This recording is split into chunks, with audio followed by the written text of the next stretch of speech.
Messieurs les ministres, honorables députés, chers collègues, maa ngi leen di nuyu. Dëgg ngeen bëgg a xam wante ñun tamit dëgg lañ bëgg a xam. Nous voulons la vérité. Et je vous en donne notre parole. Sauf que la seule différence, que nous voulons toute la vérité. Il ne faut pas que ñu réeral Sénégalais yi parce que ñoo yore seen baat.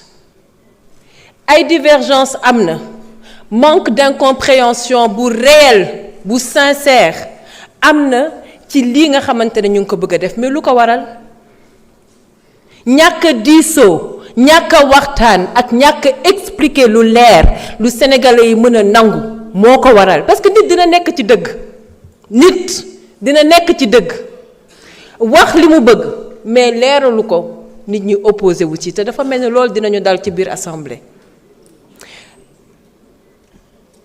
ku boom Baye Cheikh Diop man mii dama ko bëgg a xam qui a tué Cheikh Koli Moussa Dramé Sadio Camara pourquoi ngeen xalaat ne ñun bëgguñu ko xam qui a torturé Pape Abdoulaye Touré dañ ko bëgg a xam qui a tué le gendarme on veut savoir qui a tué le policier on veut savoir mais nous avons également le droit de vouloir savoir qui a brûlé le terre, qui a brûlé notre BRT. Am nañ ci droit. Il faut être des démocrates jusqu'au bout. La justice, oui, mais la justice pour tout le monde. Et cette justice, elle ne doit pas être sélective. Vous savez, li ñu war a moytu dafa am loo xamante ne dañ ko xeex yéen ngeen jiitu ci xeex bi ba yàlla jël nguur jox leen ko li jara moytu man ku ma xam-xam nga ni duma tontonte ndaxte dama silvissé ku jara moytu li ñu jara moytu mooy teguwaat ci yoonu def li nga xamante ne dañ ko doon xeex ba tey parce que les Sénégalais ils ont encore besoin d'espoir les Sénégalais ils ont besoin de travail. Les Sénégalais, ils ont besoin de solutions. Monsieur le ministre, nous voulons la justice. Et nous comptons sur vous pour la justice. Cette loi d'amnistie, si nous faisions partie de la 14e législature, nous ne l'aurions jamais votée. Et nous sommes contre cette loi d'amnistie. Et si aujourd'hui, le débat était l'abrogation ou non de cette loi d'amnistie, vous comprendrez beaucoup mieux nos postures et nos positions. Mais là n'est pas la question. On veut aujourd'hui interpréter une loi d'amnistie. Et une interprétation ne devrait pas avoir une vocation à modifier, ni à rajouter.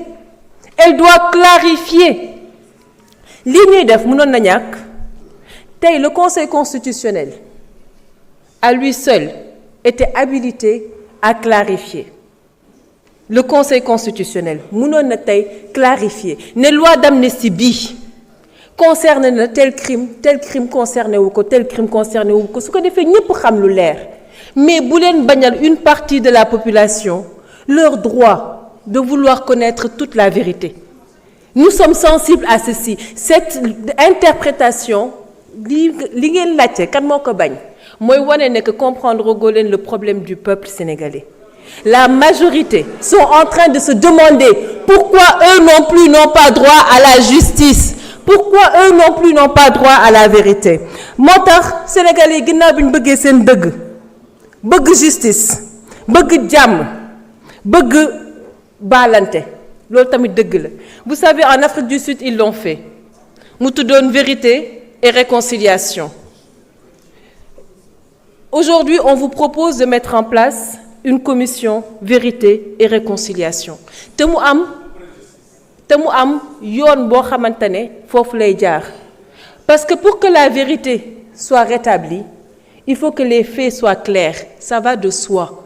Il faut que des enquêtes soient menées mais sur tous les faits ku nekk xam fi nga féete loolu mooy li ñu bëgg mais sur tous les faits. Et ensuite on parle de réconciliation. Et ensuite, on parle de pardon pour ceux qui veulent pardonner. Et enfin, on pourra parler d'indemnisation.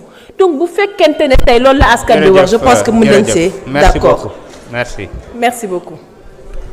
Honorable Awa Seck, Honorable